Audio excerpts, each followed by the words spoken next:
విచ్చేసిన కుల బాంధవులందరికీ, చెట్టు మల్లయ్య గారికి, రఘు గారికి, చెట్టు విజయ్ గారికి, ఏల మహేష్ గారికి హృదయపూర్వక నమస్కారం.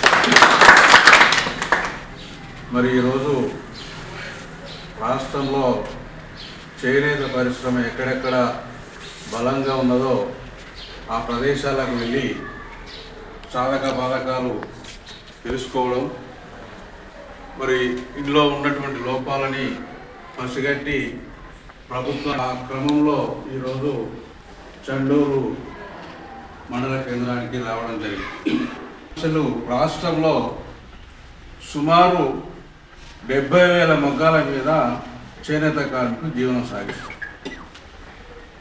కేవలం 38,000 మగ్గాలకే జియో ట్యాగ్ నెంబరింగ్ ఉంది. ఈ 38,000 మగ్గాలకే ప్రభుత్వ పథకాలు ఏవైతే ఉన్నాయో అవి వర్తింపజేస్తుంది. ఇంకా సుమారు 35,000 మగ్గాలకు నెంబరింగ్ లేదు, వాళ్ళకు ప్రభుత్వ పథకాలు అందడం లేదు, వాళ్ళు చేనేత కార్మికులు రికార్డులో లేదు. కాబట్టి ప్రభుత్వానికి నేను ఈ వేదిక నుంచి కోరుతున్నా, మీరు రాష్ట్రంలో ఉన్నటువంటి అన్ని మగ్గాలకు జియో ట్యాగ్ నెంబర్ అన్న ఇవ్వండి, లేదా జియో ట్యాగ్ విధానాన్ని రద్దు చేయండి. నెంబర్ 1.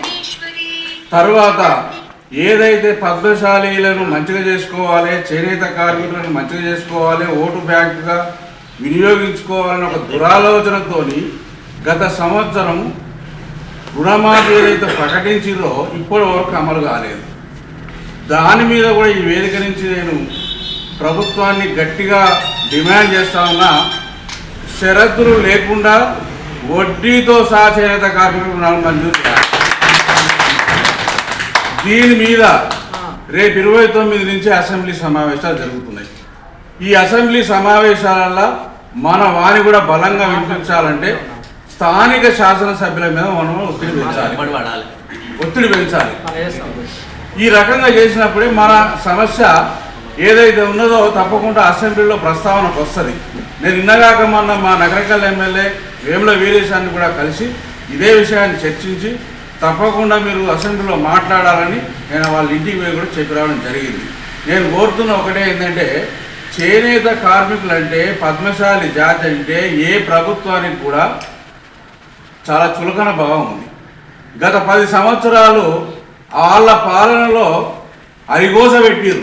చేనేత సహకార సంఘాలకు ఎన్నికలు లేకుండా చేసి, చేనేత అనే పదమే లేకుండా చేసి, మరి ఇప్పుడు నిన్నటి ఒక కొత్త విషయం ఏమో వెలుగులోకి వస్తుందంటే, విశ్వసనీయ వర్గాల ద్వారా వ్యవసాయ పరపతి సంఘాలను రద్దు చేసి, ఈ రద్దు చేసిన సంఘాలతో పాటు ఈ చేనేత సహకార సంఘాలకు కూడా నామినేట్ చేస్తారట. చేనేత సహకార సంఘాలకు కూడా, వ్యవసాయ పరపతి సంఘాలకు, చేనేత సహకార సంఘాలకు, మత్స్యకార సంఘాలకు, అన్ని కులతో ముడిపడి ఉన్నటువంటి సంఘాలన్నిటికీ ఎన్నికలు లేకుండా ప్రభుత్వం చేత వారి కార్యకర్తలకు ఇవి అన్ని కట్టబెట్టడానికి ఒక పన్నాగా మనుతురు. నేను ఈ వేదిక నుంచి వారికి ప్రభుత్వాన్ని విన్నవిస్తున్నా, మీరు ఒకవేళ చేనేత సహకార సంఘాలకు నామినేట్ చేసే ప్రక్రియ ఒకవేళ మీరు మొదలుపెట్టుకుంటే, ఇందులో అనుభవం ఉన్నటువంటి వారిని, చేనేత పరిశ్రమ మీద అవగాహన ఉన్నటువంటి వారిని, చేనేత పరిశ్రమ గురించి పూర్తిగా తెలిసిన వారిని, కార్మికుల కష్టాంశాలు తెలిసిన వారిని పార్టీల పరంగా చూడకుండా అనుభవజ్ఞమైనటువంటి నాయకులను మీరు చేనేత సహకార సంఘాధ్యక్షులుగా నియమించాలని. ఎందుకంటే ఈరోజు నిలువంటే ఏందో తెలియదు, పేకంటే ఏందో తెలియదు, తెల్లబట్టలు వేసుకొని తెల్లకాలంలో తిరుగుతున్నారు, చేనేత అని చెప్పుకుంటున్నారు. అలాంటి వ్యక్తులకు మీరు అధికారం ఇస్తే ఇప్పుడున్నటువంటి ఇంకా పరిస్థితికి ఇంకా అధ్వానంగా తయారవుతుందని ఈ సందర్భంగా నేను మనవి చేస్తా ఉన్నా. ఎందుకంటే ప్రభుత్వం ఒకవేళ చేనేత సహకార సంఘాలని మీరు సహకార వ్యవస్థను బలోపేతం చేసి చేనేత సహకార సంఘాలకు ఎలక్షన్లు నిర్వహిస్తే ఈ పరిశ్రమలో జీవనం సాగించే వారి ఆర్థిక విధానం బలోపేతం కావడానికి అవకాశం ఉంటుంది. ఈరోజు మరి 2004లో రాజశేఖర రెడ్డి ప్రభుత్వం హయాంలో రాష్ట్రంలో ఆక్వా షోరూమ్లు ఒక 500-600 షోరూములు ఉండేది. ఇతర రాష్ట్రాల ముఖ్య పట్టణాల్లో, ఆంధ్రప్రదేశ్ రాష్ట్రంలో మరి ఇదే అధికారంలో 10 సంవత్సరాలు తెలంగాణ వచ్చినాక బంగారు తెలంగాణ అని చెప్పి మన షోరూమ్లన్నీ కేసీఆర్ అమ్ముకుంటూ భవనాల కానించి అమ్ముకుంటూ ఇలా హైదరాబాద్ నగరంలో కేవలం వేళ్ల మీద లెక్కేసినట్టు 5-6 షోరూమ్లు మాత్రమే ఉన్నాయి. రాష్ట్రంలో మిగతా 33 జిల్లాలలో కూడా 10 షోరూమ్లు లేవు. మరి మనం నేసిన బట్ట ఏ రకంగా ఖర్చు అవుతుంది, మన బట్ట ఎవడు కొనాలి, మీరు ఒకసారి ఆలోచన చేయాలి. నేను ప్రభుత్వాన్ని డిమాండ్ చేస్తా ఉన్నా, ఈ వేదిక నుంచి మీరు రాష్ట్రంలో టెస్కోని పునఃప్రతిష్ఠ చేయాలి. మరి టెస్కోని బలోపేతం చేసి టెస్కోకు పాలక మండలిని నియమించి రాష్ట్ర వ్యాప్తంగా ప్రతి జిల్లా కేంద్రంలో మీరు టెస్కో షోరూమ్లు నియమించండి, నిర్మాణం చేయండి. భారతదేశంలోని ఇతర ముఖ్య పట్టణాల్లో కూడా టెస్కో షోరూమ్లు ప్రారంభం చేసినప్పుడు చేనేత కార్మికులకు చేతి నిండా పని దొరుకుతుంది.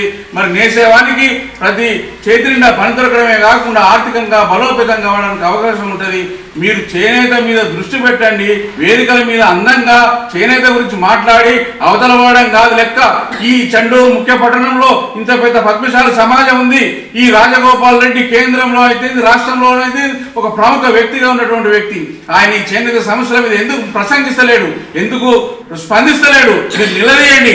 అవసరమైతే మీరు ఒకనాడు అందరం కలిసి రాజగోపాల్ రెడ్డి దగ్గరికి పోదాం, ఆయన ఆఫీస్ మీద కూర్చుందాం. నేను కూడా వస్తా, తప్పకుండా ఆ విషయం మీద చర్చించే విధంగా 29 నాడు మొదటి రోజే సభనాడు ఆయన సభకు నోటీస్ ఇచ్చి చేనేత సమస్యల మీద మాట్లాడే విధంగా మనం ఒత్తిడి పెంచుదామనే విషయాన్ని ఈ సందర్భంగా మీ అందరికి తెలియజేస్తా ఉన్నాను. ఇక రుణమాఫీ విషయంలో బ్యాంకర్స్ తోని సమావేశం అయ్యి ఈ ఎలాంటి విభేదాలు లేకుండా ఎలాంటి ఆంక్షలు లేకుండా మంత్రి గారితో మాట్లాడిద్దాం.